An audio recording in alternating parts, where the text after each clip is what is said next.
AI is about building machines that exhibit various aspects of intelligence. For example, using massive computing power, Deep Blue beat the world champion Kasparov at chess in 1997. Queen c2 to e2. Checkmate. However, even the most advanced robots available today have trouble making sense of the complex, unstructured world we live in, and they often fail to choose appropriate actions. Children learn to manipulate objects through trial and error, and machine learning algorithms are empowering robots to do the same. Still, it's very difficult for a robot to realize that there are pieces on the table which represent the chess game, and that they must be manipulated in a certain way. In order to learn abstract concepts like the pieces on the board represent a chess game, the robots must be able to explore and learn with much greater autonomy.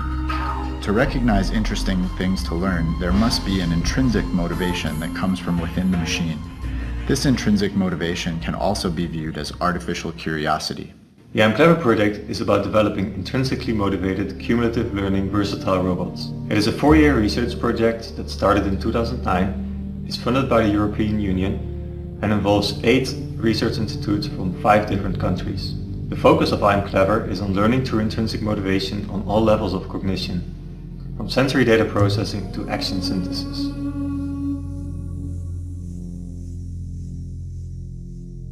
Reinforcement learning is a promising approach to building intelligent systems. However, it's unclear how well they scale up to modern complex robots. A reinforcement learner is usually rewarded for achieving some external goals. For example, building a tower of blocks. Ideally, we should not specify the external goals directly. We should let the system choose its own goals and allow the behaviors to emerge. The demonstration shows that a curious reinforcement learner can produce emergent behavior. However, it is just a simple manipulation demonstration. The control and the vision subroutines were carefully engineered, the state space is small, and the learning problem is therefore manageable. In the future, curiosity-driven reinforcement learning needs to be scaled up to more complex robots like the humanoids, which have much larger. The iCub humanoid robot is an interesting research platform because of its versatility. Like us, it's physically capable of reaching, grasping and manipulating objects in many different ways. We hope to show that our learning algorithms can choose actions intelligently in many different circumstances. Controlling the iCub in an intelligent way is very difficult. Consider that skills we perform without even thinking actually take us many years to learn. For example, picking up a glass from a cluttered table and raising it to our lips. To build up simple object manipulation skills, the iCub must solve many subtasks at the same time. It doesn't start with the notion of an object. It only has a massive stream of sensory data. It knows what the position of its motors are in degrees, but it doesn't know where its hands are in the room, or that it even has hands. Because the synthesis of intelligent manipulation behaviors is such a complex problem, we have developed a learning architecture to help organize our efforts. This architecture, which we call Clever K, allows us to try out solutions to sub-problems individually, and it enforces modularity such that we can easily reuse the most effective solutions. Modules are organized in a hierarchical structure. At the bottom are simple modules that learn things like this group of pixels represents an object, or close the hand. Higher level modules learn more abstract things like my hand is near the cup, or put the cup in the box.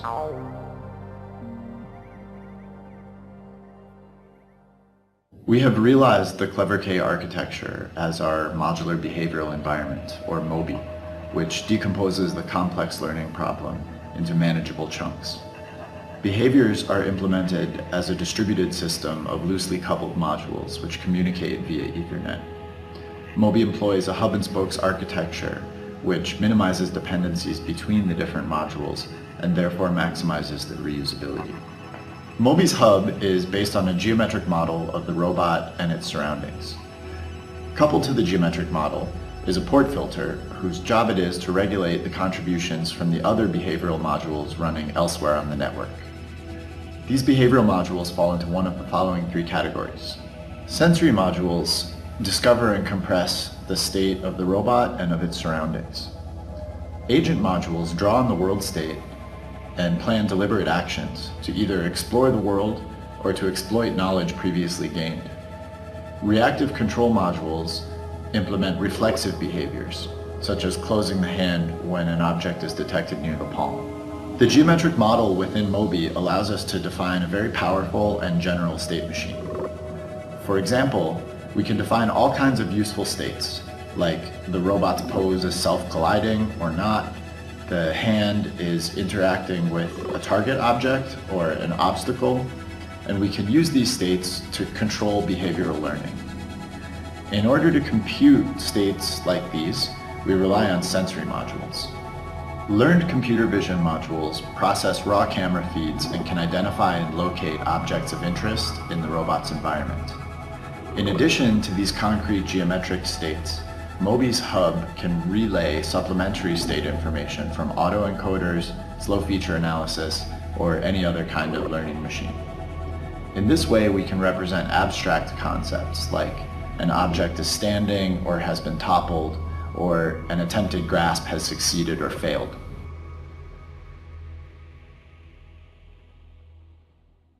For a robot to see, it must create a usable representation of its environment from visual input data. On the iCub, that means to process the video streams from the stereo cameras to do object identification and localization in the robot's workspace. As the iCub reaches for an object, it usually has to move its torso. Therefore, it also moves its head, and to keep the gaze fixed on an object, it also needs to move its eyes. All this motion is problematic for standard computer vision algorithms, which are based on projected geometry and need to be carefully calibrated. Another problem is the sheer amount of computation that has to be done. The computer in the iCub's head just won't do the job. Therefore, the task has to be distributed over the network, which introduces problems like latency and synchronization. IC Vision is our framework for developing distributed reusable computer vision modules for tasks like object detection and localization on the iCub humanoid. Currently, we're interested in object manipulation behaviors.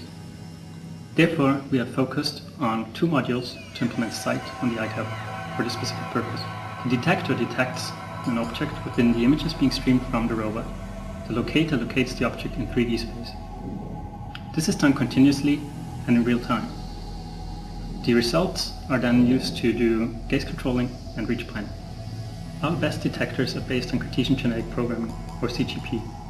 Using the Open Computer Vision Library, CGP learns to apply a series of filters to separate the object of interest from everything else in the image. The learning only requires a handful of examples of correctly segmented images, and the resulting filters are incredibly robust to camera motion and the change of lighting conditions.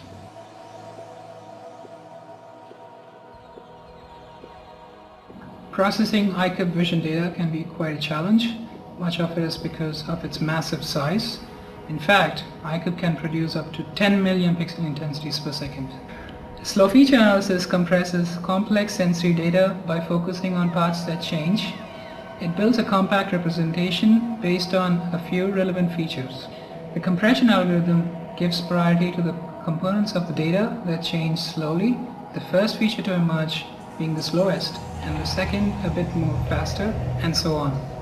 This makes it robust to noise, as noise typically changes at a faster timescale. Slow features can represent abstract states that are hard to describe. For example, our iCub has learned to represent the state of the cup as either standing or toppled. Importantly, this is done on using raw pixel data with no pre-processing.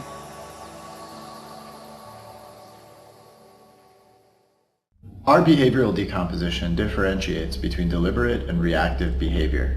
These are handled by the agent and the controller, respectively. The agent plans actions, and the resulting motor commands are sent to the Mobi hub and eventually executed by the robot. Currently, the agent is based on a roadmap, a graph embedded in the robot's 41-dimensional configuration space. The vertices of this graph represent full-body robot poses, and its edges represent motions that take the robot from one pose to the next. We've implemented several agent modules which learn to plan motions through this graph in different ways. The defining feature of the agent controller system is that it can recover from planar failure. When the agent executes an infeasible action, a reflex is invoked, and the robot returns to a previous known state. The active edge is then penalized or removed from the graph completely, and the agent must replan the action. Therefore, we don't have to verify the feasibility of all of the graph edges preemptively, which is quite practical if the graph is very large or if the robot's environment changes.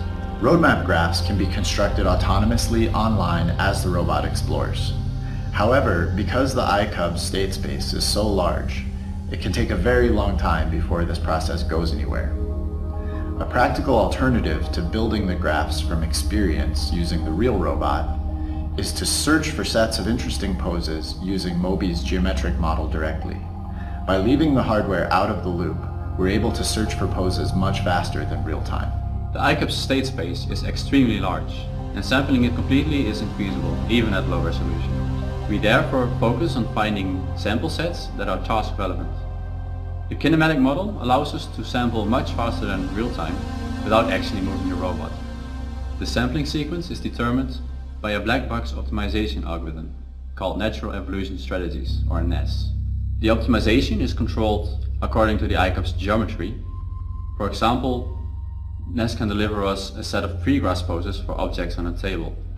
Using modular reinforcement learning within the Moby framework, the iCub can autonomously learn behaviors that lead to different slow feature values. These behaviors or skills can be combined into composite behaviors. For example, skills like reach, pick up, move around, and place can be combined into put the can in the box or sort cans and tea boxes. The first goal of this project is to make robots more autonomous, more adaptive, and therefore more versatile. Our second purpose is to create a meaningful dialogue between AI researchers, roboticists, and scientists that study learning in biological systems. Through this dialogue we can all learn from